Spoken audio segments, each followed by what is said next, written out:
तो क्लास जो next topic हम लोग शुरू कर रहे हैं वो है AC voltage apply through series LCR circuit. LCR का मतलब एल आपका क्या है, इंसुलेटर कॉइल, सी कैपेसिटर और आर रेजिस्टेंस। ये सब तीनों चीज़ें एसी वोल्टेज के साथ सीरीज़ में लगी हूँ, तो उसके अकॉर्डिंग क्या क्या करंट की वैल्यू आएंगी इसके बारे में आपको देखना है। देखिए डायग्राम में ये तीनों चीज़ें इंडक्टर, कैपेसिटर और रेजिस्टेंस, ये तीनों लगे हैं। सीरीज़ का मतलब जितनी यहाँ से करंट आ रही है वो सब उसमें सेम जा रही है, तो ये करंट जो है आपका सीरीज़ एलसीआर सर्किट है।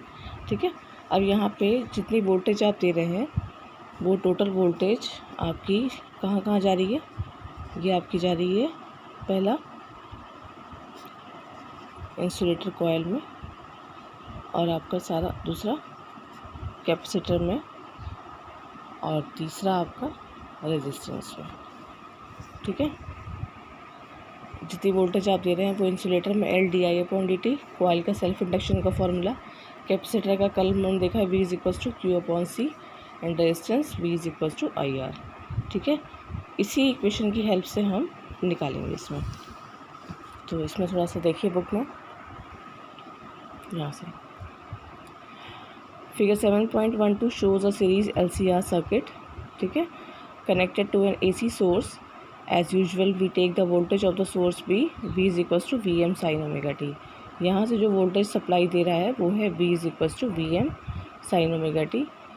If Q be the charge on the capacitor and I is the current at the time t, we have from Kirchhoff loop rule। Kirchhoff loop rule का मतलब जो टोटल वोल्टेज है वो सबके according जितना होगा सबके सम अप के इक्वल होगा।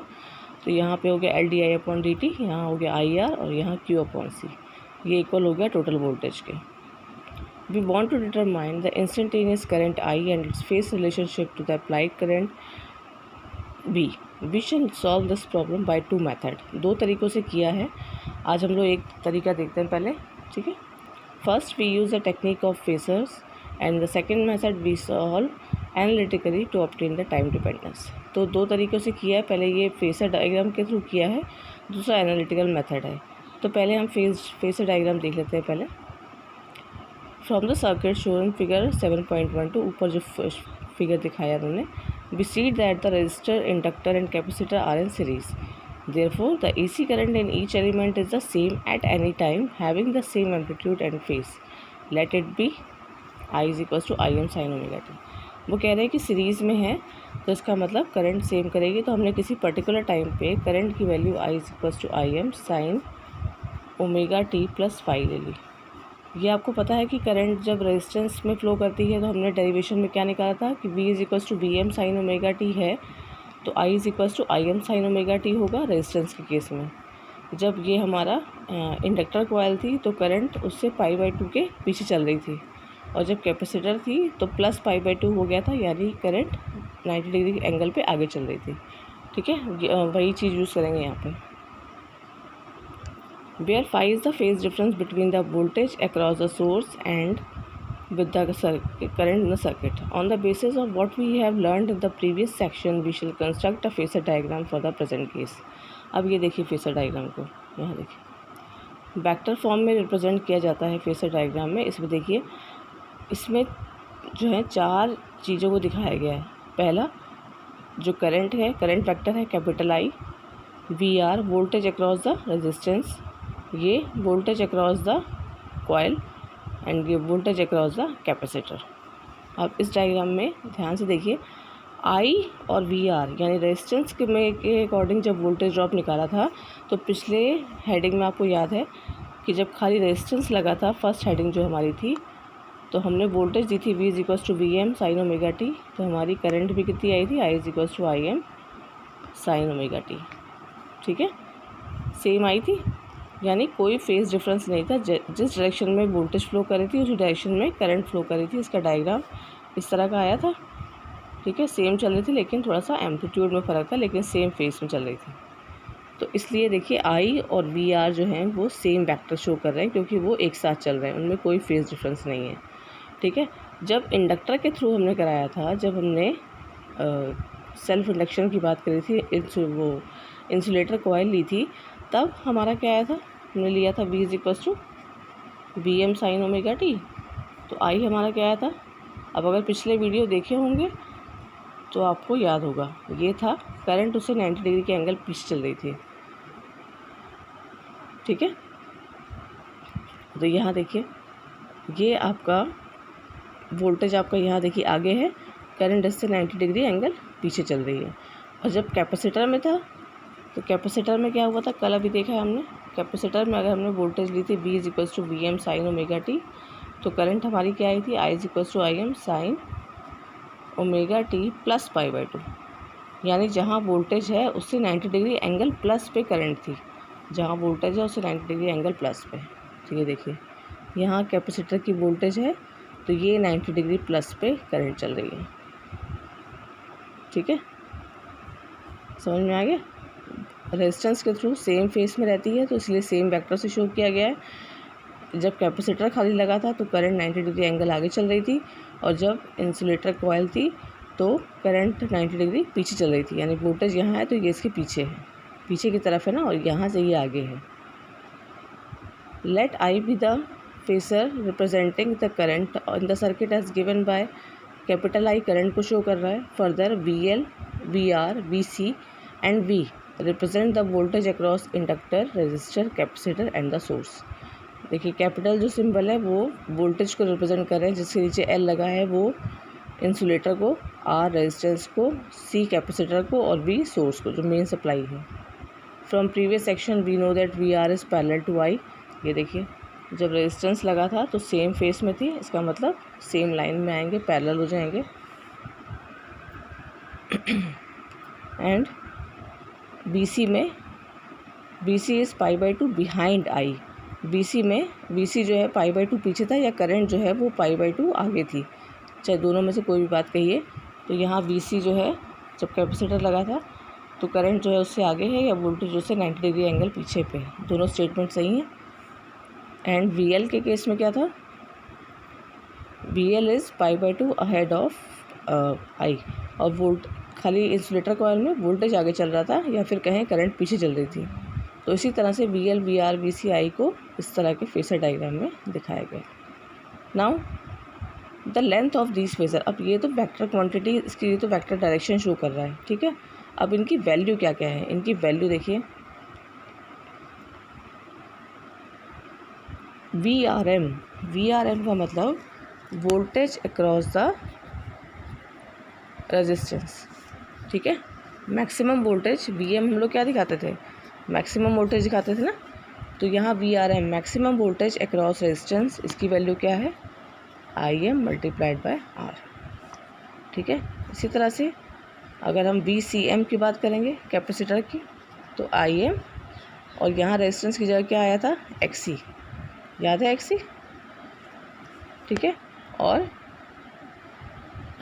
तीसरा है VLM, इसके लिए हो गया IM XL।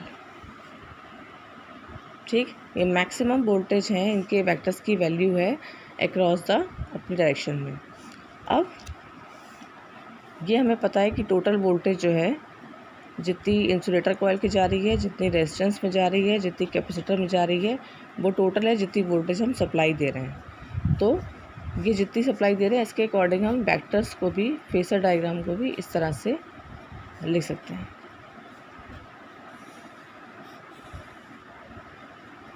ठीक है, ये this equation 7.24। This relation is represented in figure 7.13b since, ये देखिए 7.13b में दिखाया है ये वाला डायग्राम। अब इसको कैसे बनाया, देखिए VC यहाँ था, VL इससे I, जब I और VC में कितना है, 90 डिग्री का फ़र्क है, VL और VC में कितना है, 90 डिग्री का, यानी ये दोनों में कितना डिफरेंस है, 180 का। ठीक है, यानी इस फैक्टर को हम अगर पलट दें तो ये इसकी डायरेक्शन इधर हो जाएगी, एडअप में लिख सकते हैं। ठीक, तो ये एक राइट एंगल ट्रायंगल बनाएगा, यानी VL VC इधर और VR इधर, तो इसका रिजल्टेंट क्या होगा, हाइपोटेनियस इसका, ठीक है। ये आपका VC था इधर, ये आपका VL था, ठीक है। ये वेक्टर इधर डायरेक्शन में था, इस वेक्टर को आप पलट लीजिए, इसकी डायरेक्शन पलट सकते हैं, तो ये डायरेक्शन दोनों सेम हो गए, VC और VL, और ये आपका परपेंडिकुलर कंपोनेंट है। देखिए कैसे बता रहे हैं, since VC VL are always along the same line and in opposite direction they can be combined into a single phasor BC plus VL which has magnitude, देखिए मैग्नीट्यूड माइनस हो गया, vector की डायरेक्शन पलटती है तो sign negative हो जाता है ना, तो VCM में VLM वेक्टर जुड़े हैं लेकिन वैल्यू जो है वो माइनस हो गई, VCM माइनस VLM। और भले ही हम लोग उसको वैल्यू को कंसिडर नहीं करेंगे, मॉड ले लेंगे, ताकि अगर वैल्यू नेगेटिव भी आए तो हम उसे ना माने।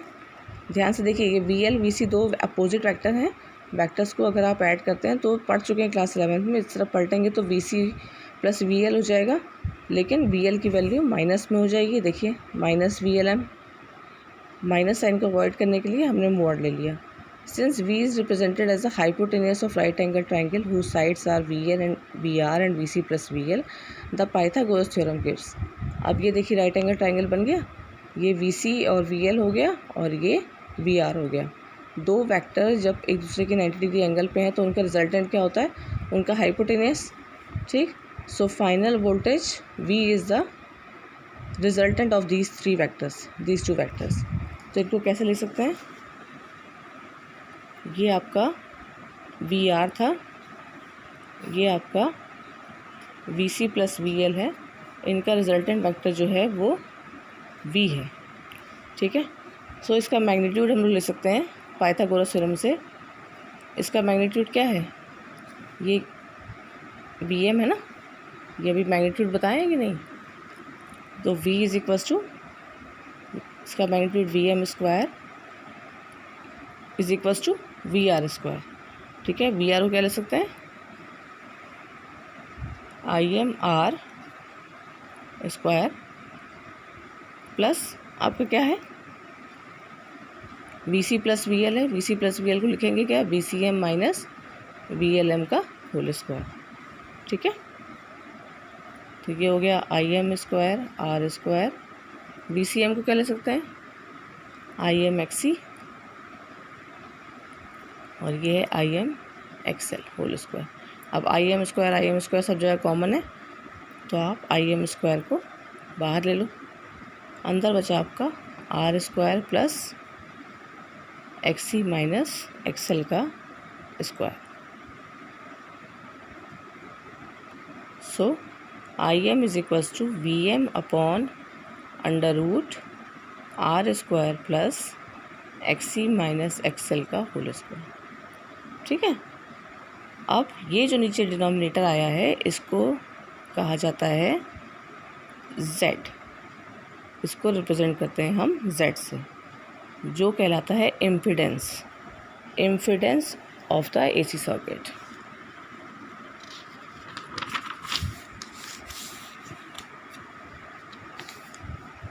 ये हुआ आपका IM is equals to VM upon under root क्या आया था R square plus XC minus XL square. इस टर्म को कहा है Z के इक्वल, यानी Z equal to under root R square plus XC minus XL square. Z is known as impedance of the AC circuit. नया term आपने सीख लिया इम्पीडेंस। अभी तक हम लोग XC सीख चुके हैं, XL ले चुके हैं, ठीक है। XC इज इक्वल टू क्या होता है 1/ωc, ठीक है, सब याद होगा आपको। और ये आपने नया टर्म सीखा आपने, Z is equal to under root R square plus XC minus XL square, ठीक है। ये देखिए यहाँ तक आया, where R is equals to this we introduce impedance, Z is the impedance of the circuit. Now next, since phasor I is always parallel to, I और VR same रहते हैं, सेम डायरेक्शन में पैरेलल रहते हैं, the phase angle is between VR and V can be determined from the figure 7.14। ये देखिए, ये आपका R है, VR वाला डायरेक्शन, करंट के अकॉर्डिंग रेजिस्टेंस कितना है R, और दूसरा आपका टर्म क्या है XC XL, ठीक है। ये भी एक तरह की हाइपोटेनस दिख रही है। हाइपोटेनस स्क्वायर को base square plus perpendicular square. ये जो z का फॉर्मूला है, ये अगर दोनों तरफ स्क्वायर कर दें तो z square is equal to R square plus X C minus XL whole square. तो यानी ये हाइपोटेनस हो गया, r आपका बेस हो गया और एक्स सी माइनस एक्सएल क्या हो गया, परपेंडिकुलर हो गया। अब r और z के बीच में अगर फाई एंगल है तो आप फाई की वैल्यू निकाल सकते हो। Tan phi can be written as tan is equals to perpendicular upon base, so X C minus XL upon R, और उसके करस्पॉन्डिंग वोल्टेज क्या होगी, V C M minus V L M upon V R M, ठीक है, या X C minus XL upon R. दोनों ही चीज़ें आपकी यहाँ पे सही हैं। इस इक्वेशन को अगर हम देखें तो दोनों साइड स्क्वायर ले लें तो ये एक राइट एंगल ट्राइंगल की तरह की हाइपोटेनस थ्योरम दिखा रही है, जिसका हाइपोटेनस ये है, जिसका बेस ये है और जिसका परपेंडिकुलर ये है। ये एंगल अगर फाई है तो tan phi can be written as X C minus XL upon R, या फिर वोल्टेज के फॉर्म में लेंगे तो X C is B C M minus B L M upon B R M. तो ये आ गई आपकी फेस एंगल की value. Phi is the phase difference. Equation 7.2 and 7.27 are graphically shown in figure. ये 7.26 ये इक्वेशन, इसको ग्राफिकली ये दिखाया गया, ठीक है। This is called impedance diagram. This diagram is known as impedance diagram which is the right angle triangle with z as it hypotenuse. Equation 7.25a gives the amplitude of the current. ये देखिए, ये I am क्या थी, हम लोग क्या लिखते हैं, I is equals to I M sine omega T लिखते हैं ना। तो ये क्या होती है, maximum current that is amplitude. तो ये आपकी एम्पलीट्यूड की वैल्यू कितनी आई है, I M is equals to V M upon under root R square plus X C minus XL square, ठीक है। Gives the amplitude and 7.27 this equation gives the phase angle, ठीक है। अब जब एक्स सी जो है वो एक्सएल से बड़ा होगा तो फेस एंगल पॉजिटिव हो जाएगा, फेस डिफरेंस पॉजिटिव हो जाएगा। जब एक्स सी छोटा होगा, एक्सएल से नेगेटिव आएगा तो फाई इज़ नेगेटिव, इसका मतलब फेस डिफरेंस आपका नेगेटिव हो जाएगा, ठीक है। यहाँ पे इसको डायग्राम से रिप्रेजेंट किया गया है। तो ये आपका फर्स्ट मेथड था फेसर डायग्राम का। फिर से देख लीजिए इसका।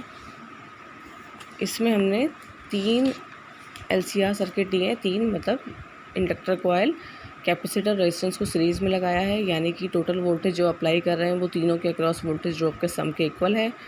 करंट की value I is equal to I M sine omega T plus phi ली है। जब सिर्फ रेजिस्टेंस लगा होता है तो दोनों सेम फेस में रहते हैं।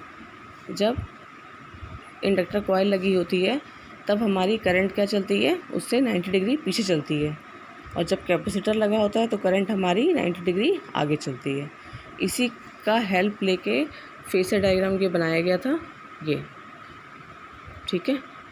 इसी के हेल्प लेके ये फेसर डायग्राम बनाया गया है, जिसमें maximum voltage across resistance IMR, maximum voltage across capacitor IMXC, maximum voltage across inductor coil IMX। V is equal to IR होता है उसी तरह से, और टोटल वोल्टेज तीनों के अक्रॉस होगी। ये हम लोग लेके चल रहे हैं। इसी इक्वेशन को लेके हमने इसको वेक्टर के फॉर्म में दिखाया, फेसर के फॉर्म में दिखाया, ठीक है। और फिर ये था कि I और VR सेम लाइन में चल रहे हैं और VL और VC यहाँ चल रहे हैं, ठीक है। तो वेक्टर को पलट के हमने इधर ही कर दिया, हमने कहा इधर नहीं, सेम डायरेक्शन में करो। तो ये VC प्लस VL हो गया वेक्टर वाला, ठीक है, कैपिटल है। लेकिन अगर वैल्यू की बात करेंगे तो वैल्यू माइनस हो जाएगी क्योंकि ये पलट के आया है। तो VCM माइनस VLM, तो ये राइट एंगल ट्राइंगल बन गया VR और VC माइनस V का, जिसका रिजल्टेंट है V। फिर यहाँ पाइथागोरस थ्योरम लगा दी हमने, राइट एंगल ट्राइंगल की वैल्यू रखते गए, तो ये टर्म आया डिनोमिनेटर में, इसको कहा है इम्पीडेंस। तो ये जो वैल्यू आई है वो क्या आई है, maximum value of current, amplitude of current. अब इसी के करस्पॉन्डिंग जो इम्पीडेंस आया है इसके अकॉर्डिंग हमने फिर राइट एंगल ट्राइंगल बनाया और 10 फाई की वैल्यू निकाल ली, यानी फेस एंगल निकाला है इन टर्म्स ऑफ रेजिस्टेंस और इन टर्म्स ऑफ वोल्टेज। ये पहला मेथड था फेसर डायग्राम का। इसको ज़रूर से पढ़िएगा। वीडियो अगर देखते हैं तो मेरी बात सुनते होंगे, ठीक है। इसको ध्यान से पढ़िएगा। कल जो है हम लोग इसका एनालिटिकल सॉल्यूशन देखेंगे।